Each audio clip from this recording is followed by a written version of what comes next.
Tere ja head uut aastat! Oleme siin külmalinnas Jõgeval.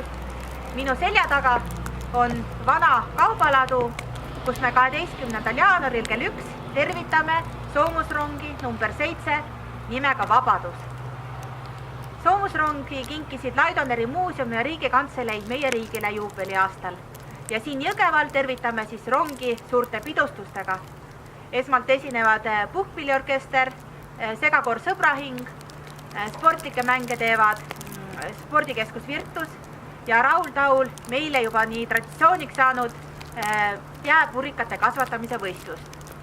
Naiskodukaitse pakub pirukaid ja teed, Jõgeva muuseum on väljas soomusautoga ja siit liigume edasi sabatantsuga kultuurikeskuse taha, kus on MTÜ Valgusfestivali korraldatud tuleskultuuride show koos trummiringiga ja peo lõppedes on ka ilutulestik. Nii et ootame kõiki 12. jaanuaril kell 1 Jõgevale raudteejaama juures vana kaubalao juurde.